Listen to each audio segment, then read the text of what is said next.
Ladies and gentlemen, that will be the question. Are we to go to full integration or to full disintegration? I will first ask my immediate neighbor, the Secretary General of the OSCE, Ambassador Zannier, to give his opening remarks. Thank you very much. And I would like to start from a point you made in your introductory remarks when you were wondering whether the European Union at 27 has pushed too much in the direction of its own expansion. And obviously, there's always been a dilemma in the EU, more integration versus more inclusiveness in a way. The OSCE in Europe is par excellence the organization that is all-inclusive. And it shows the diversity in many ways of the European community of countries, and it shows the approach that can be developed on that basis. So pushing at the limit the notion of representing the whole community. The OSCE community is very diverse for this reason, for definition. It includes a transatlantic dimension with the North American countries. It includes a Eurasian dimension, having inherited the countries from the former Soviet Union and the Central Asian republics. It includes the Balkans, it includes Turkey. It has a Mediterranean dimension, which is what is bringing me here now to discuss and to develop its own partnership with a number of Mediterranean countries. This large community within which the European Union acts as a single player as much as it can, has given itself over time rules and has developed an approach to security that is in many ways unique. It's a very broad approach. It's an approach that promotes security through promotion of human rights, human security, through the development of democratic institutions. That pays attention to the economic issues, the environmental issues, and looks at the impact of security on economy and vice versa. And of course deals also with more closely related issues to the military security field, arms control, confidence building measures.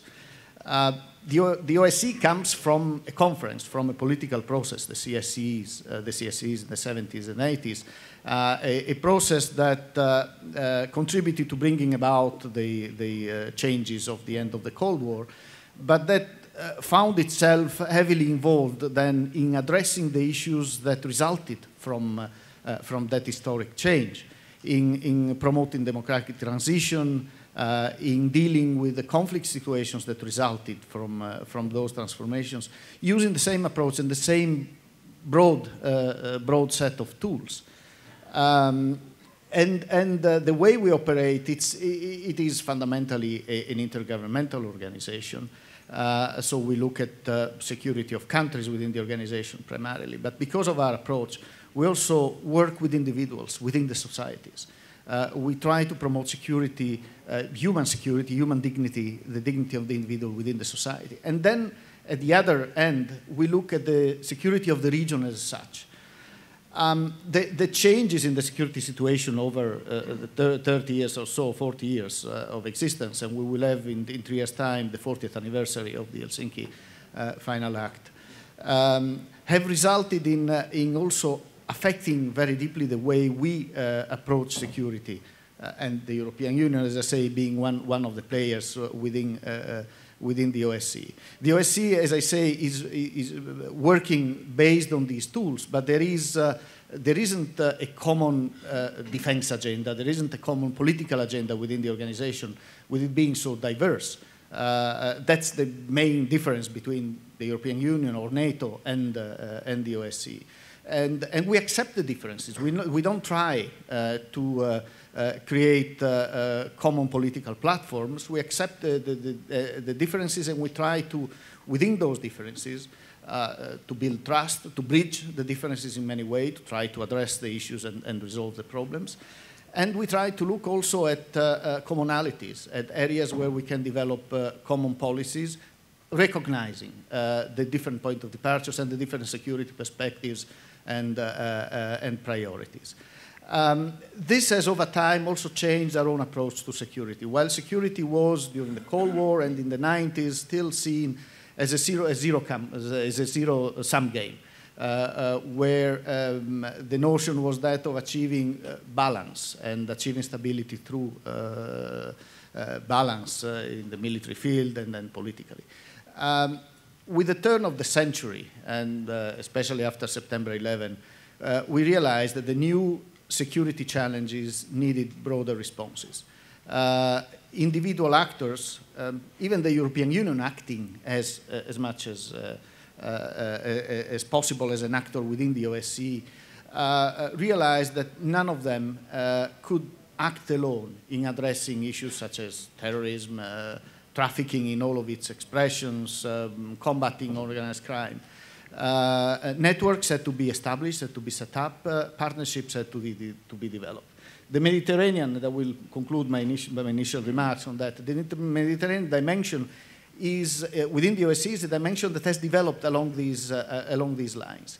There are issues that OSCE countries feel they need to address with their partners, and the Mediterranean partners are one of the two groups. We have Asian partners that include Afghanistan, and that's where we have another agenda developing fast.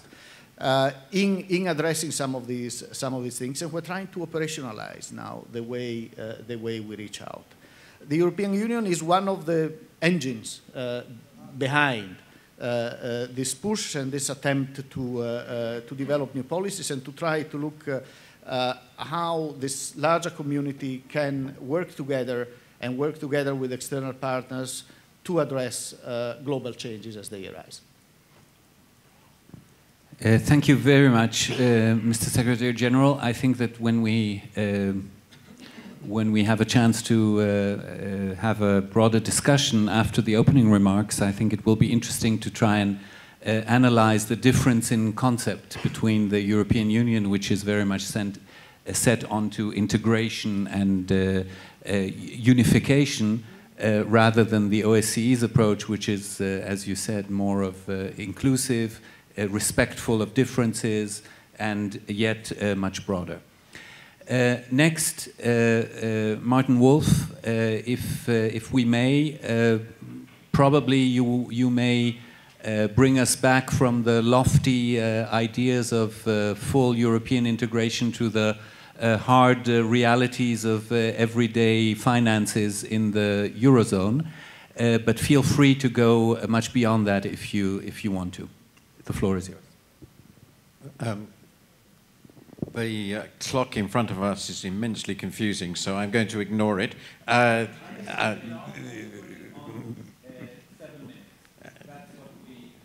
Anyway, I'm going to assume, probably wrongly, that everybody here was at the incredibly exciting panel last night, and therefore knows much of what I think about where we are in the European economy. So as far as I can, I won't manage it completely. I will try to avoid repeating what I said yesterday. It may come up in discussion. I am, like most economists of the English-speaking world, though not all, a long-established skeptic about the Euro project, which I have regarded since the 80s as an incredibly dangerous and difficult project to make a success of, particularly once it became clear that pretty well any member of the EU might join. I take the view that the UK has done an immense favour to the Eurozone by not joining, because I think that would have truly made it unworkable and unmanageable, having a country of our size and of our irresponsibility as part would, I think, challenge even Germany to manage. But what I do, and I want to start with Britain in Europe, because otherwise nobody will talk about it, but it's also a segue into where we are. It is clear to me that the creation of the euro transformed and will transform the European Union one way or the other, in a way likely fundamentally also to reshape the relations of the UK as a semi-detached outsider with the European project. And the reason for that is that this was a really big double or quits gamble. And what is going to happen, I think very clearly, and I'm not going to go with Jacques Attali, it's a year, I don't know what the time period is, though I'm going to come to that in a moment. But essentially, the Eurozone will, as it were, now succeed or fail. If it succeeds, and I'll come to this in a moment, it will be a much more integrated entity than today. How much more integrated is an open question, but it will be a much more integrated entity. And if it fails, it will break up in ways that are probably, though not certainly, going to destabilize the whole European project, and not to mention the European economy. Either way, the relationships of Britain with the rest of Europe will be transformed. If the former, the semi-detachment, becomes detachment, isolation and being in a permanent minority, if the latter, there is only one outcome that satisfies British desires, that is that the breakup means going back to the Gaullist view of Europe, and because Britain, of course, is the only Gaullist country left in Europe of size and weight. That then leads me to the next point I wanted to make, which is, well, which of these is more likely, integration or breakup? And the honest truth is, I really don't know, and I think, honestly, nobody knows.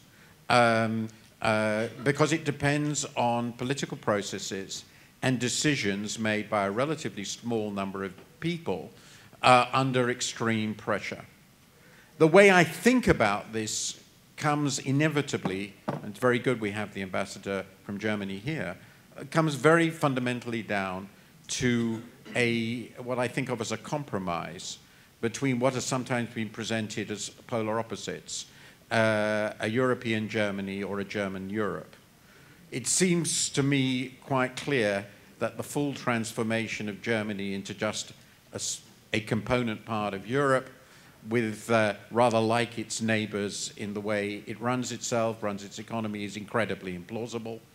And on the other hand, a successful German attempt, which I think is what Angela Merkel is currently trying, to turn all its neighbors into proper Germans, is equally implausible and impossible. So what is going to have to be done is to work out a successful compromise between these two fundamental ambitions under pressure for Europe. And what do I mean a compromise? I mean, one, that there will indeed have to be much more discipline, much more reform, much more market liberalization, as Germany insists, if this is to work. There is no doubt at all about it. Number two, there will clearly have to be more financing for countries in stress, because adjustment within the Eurozone framework without more financing than is currently available is too brutal for normal European states to handle. Greece is an extreme case, but it's disintegrating. I think there is no small chance that the same will happen to other countries.